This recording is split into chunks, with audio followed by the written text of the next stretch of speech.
O som das imagens. Imagens que passais pela retina, porque não vos fixais. Um podcast de Carlos Magno. Palavras e imagens à solta pelas paredes da memória.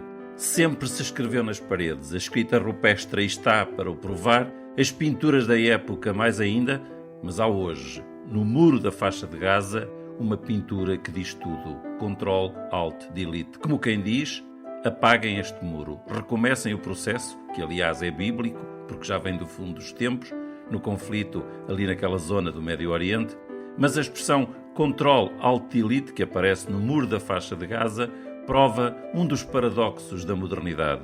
Escrita contemporânea, linguagem atual, linguagem digital, num suporte primitivo, o muro. Sempre se escreveu nos muros, dizia eu, e na China, na velha China e na China de há 40 anos também, ainda se escrevia em jornais de parede. Eram anúncios que apareciam nas ruas, chamavam-se Danzibao e ali apareciam as notícias, controladas obviamente por quem mandava.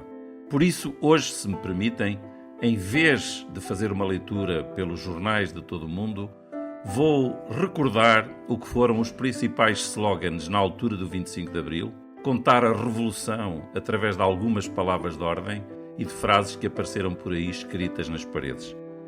Vou recorrer a um artigo que escrevi para o Expresso em 94, portanto 20 anos depois do primeiro 25 de Abril, e que está atual no sentido de nos permitir recordar o que foi uma revolução como aquela que viveu a minha geração, que na altura teria à volta de 20 anos. Todas as revoluções têm a sua banda sonora, e o 25 de Abril também começou pelo ruído de fundo das palavras de ordem proibidas. Antes dos slogans, ainda houve gritos de alma. Viva isto, seja lá o que for! Exclamou logo de madrugada um agricultor em cima de um trator ao ver a coluna de Salgueiro Maia dirigir-se de Santarém para Lisboa. As legendas nas paredes vieram depois, mas o filme começou no Largo do Carmo com a multidão a gritar fim à guerra colonial. Foi este o primeiro grito coletivo no cerco ao quartel da GNR no Carmo. E quando alguém pediu um silêncio profundo para assinalar o momento histórico da rendição de Marcelo Caetano, os assobios desaguaram noutro coro: assassinos, assassinos. Só depois, quando se soube que o Funchal era o destino dos prisioneiros, é que alguém improvisou uma letra para o bailinho. Deixa passar esta linda brincadeira, que os fachos foram a banhos lá para a Ilha da Madeira. Entretanto, os manifestantes mais politizados não perderam tempo com o folclore e passaram logo às reivindicações. Libertação imediata de todos os presos políticos. E foi ao portão da prisão de Caxias que se gritou a palavra de ordem chilena: o povo unido jamais será vencido. Mas ainda Mário Soares não tinha regressado do exílio e já o Partido Comunista saía da clandestinidade com um slogan surpreendente: Álvaro Cunhal para o governo provisório. Era o assalto ao poder, com os maoístas na rua a gritar nem mais um só soldado para as colónias, e os anarquistas a replicar nem mais um fareleiro para as berlengas, nem mais um anticiclone para os Açores.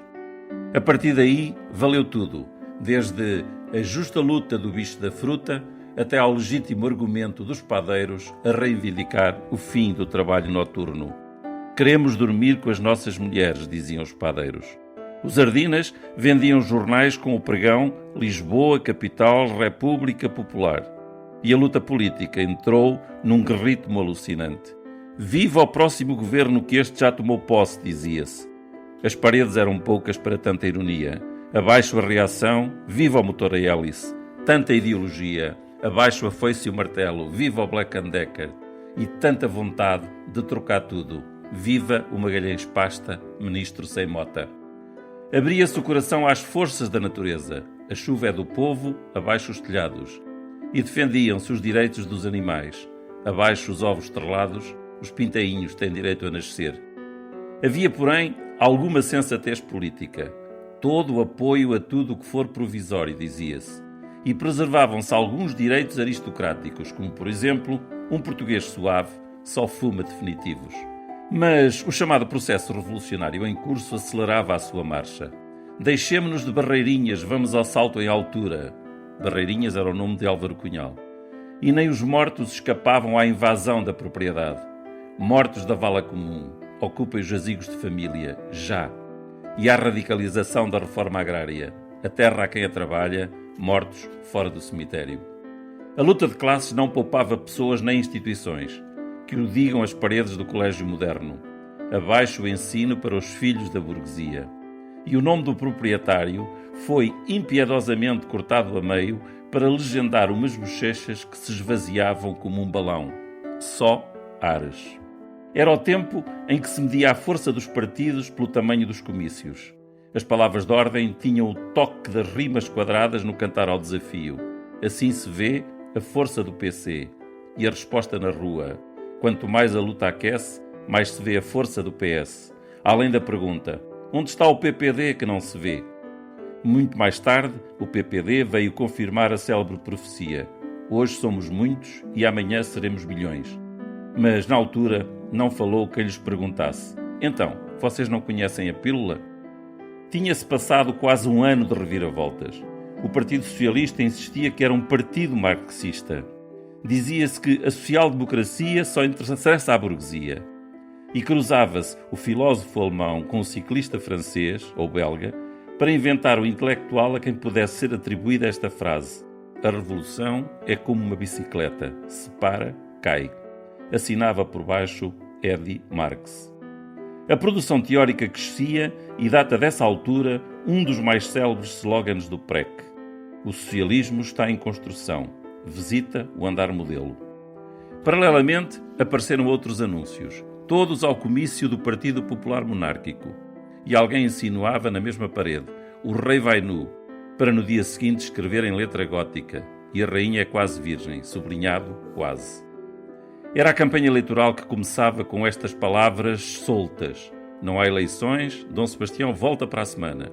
Mas logo uma letra apressada tranquilizava a República, se estiver no bueiro. Para complicar o campeonato eleitoral, surgiu entretanto o golpe do 11 de março com o histórico resultado RAL 1, Spínola 0. Era o rescaldo das bombas no telhado do Regimento de Artilharia 1 de Lisboa, atual Ralis. Embalado pela vitória efêmera do Fittipaldi e dos Chaimites, o PC ainda tentou adiar a corrida eleitoral. Mas os militares moderados já tinham mandado fazer cartazes a dizer o voto é a arma do povo. E como pouca gente se absteve, caiu por terra o aviso: povo, se votas, ficas desarmado. As eleições deram a vitória ao PS e a partir daí os socialistas não pararam de gritar: Soares e Zenha, não há quem os detenha. Os anarquistas ainda perguntavam: se Deus existe, por que é que não se recenseou? Mas as paredes começaram a ter um discurso mais ortodoxo. Vê lá se deixas de fazer perguntas pouco católicas. Assinado: Deus. Nas paredes do Hospital Júlio de Matos anunciava-se: Vasco volta, estás perdoado. E procurava-se em Belém uma alternativa para São Bento. Viva ao Costa Rouco, morte ao Vasco louco. Já não adiantava aos apoiantes do então Primeiro-Ministro escrever Força, força, companheiro Vasco, porque alguém apagava sempre as cedilhas. Surgiu, entretanto, Pinheiro de Azevedo, o almirante sem medo, bardamerda para o fascista, que reagiu às explosões nas manifestações da Praça do Comércio em Lisboa com duas frases históricas: é só fumaça e o povo é sereno. Registrou-se então a maior divisão do país, não só entre a direita e a esquerda à esquerda do PS, mas também entre o norte e o sul. Esta divisão meteorológica, escrita na ponte da Rábida, dava o clima geral do país. Dizia: no Porto faz sol e em Lisboa, Saraiva de Carvalho. Saraiva era o nome de Otelo. Mas também a geografia foi revista pela direita, que com notável sentido de humor mostrou a grandeza do seu conceito de pátria. Dizia-se: Portugal é o maior país do mundo. Tem a capital em Lisboa, o governo em Moscovo e os portugueses estão no Brasil. O PREC estava a chegar ao fim, com os maoístas a gritar: o horizonte é vermelho, e a direita a lembrar: os índios também eram vermelhos, e reticências. O país esteve à beira da guerra civil, mas tudo acabou na tradicional brandura dos nossos costumes. E nem sequer se cumpriu a frase mais repetida naquela época que dizia: ame Portugal ou deixe-o, o último a sair que apaga as luzes do aeroporto. O som das imagens. um podcast de Carlos Magno.